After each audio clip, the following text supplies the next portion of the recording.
Hey there, everybody. It's Vera Wylde, and I'm going to do something I haven't done for a while. I'm going to do a Dear Vera question. This one was, excuse me, was sent in by an anonymous correspondent, and they asked if I had any tips for the shaving of the shoulders, the back, and the butt.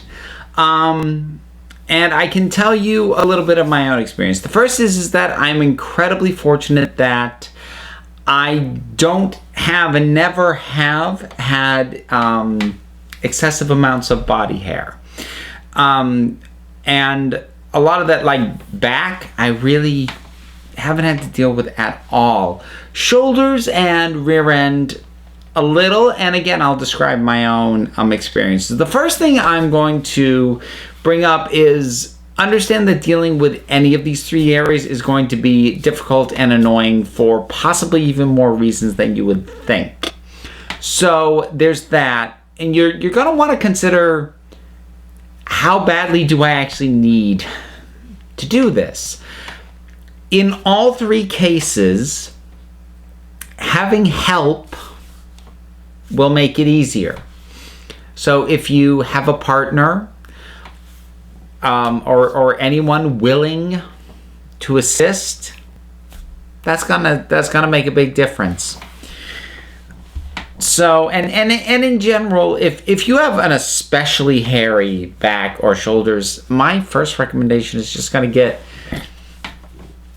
an appropriately thick opaque top that's gonna cover that. But if you really want to try and get rid of it, so for myself, back hair, haven't really had to deal with it all. Shoulder, like a little bit, like back here, but it's usually like single hairs, and I'll actually get those with a pair of tweezers. It's a little bit of an awkward angle, but I can get back there, looking in a mirror, sort of getting them like that. That does work. Again, easier if someone's able to and willing to help.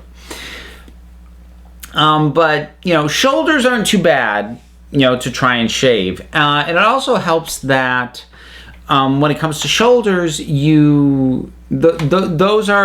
an area that isn't gonna get a lot of attention that is gonna be counterproductive. And by that I mean, let's talk about shaving your butt, which I'm not gonna recommend.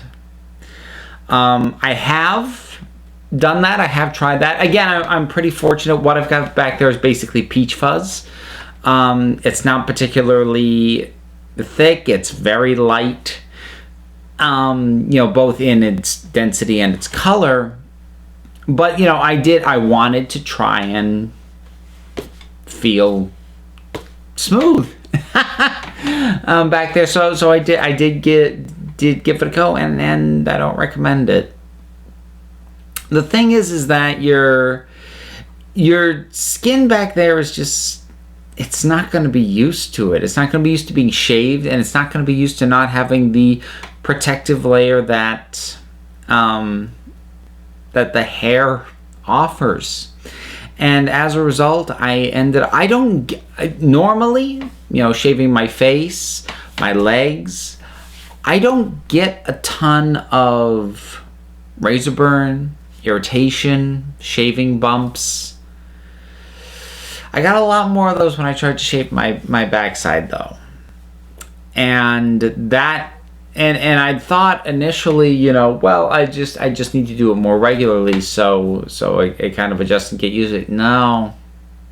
And I was doing things like moisturizing and, doing all that stuff so that, the skin wasn't drying out and all those things. And it just, it wasn't great. And I mean, relatedly, I would also be cautious about shaving your pubic region as well. Especially on that, this wasn't part of the question, but I'm basically just around the corner now, so let's just talk about the front real quick. I really don't recommend shaving bare. If you have a pair of hair clippers, set them to whatever you want them to. I would recommend that way over shaving, because again, shaving bumps, ingrown hairs, and just chafing feels a lot worse on freshly shaved, and that's true of back and front. So I know a lot of dressers really want a particularly smooth body. It's really difficult to attain, especially on your own. These are options, but my own experience with them, the ones that I could do at any rate, are, you know, not things that really got me the results that I wanted, and ultimately the hassle and the issues were just left me going, yeah, I don't really need that, and so I let it go. And that'll do it for this one, folks. So thanks so much for tuning in and watching or listening. I have a book out. It's called Skirting Gender. It is a combination of stories about my own life and coming to terms with everything that you see here, as well as offering advice like what I just gave. So, and that's available through Amazon in either physical print or digitally on the Kindle store as an ebook. I'll post links down below. Thanks so much for listening. If you have questions, by all means send them to me. You can send them to verawylde@gmail.com. I'll put that below as well. So until next time.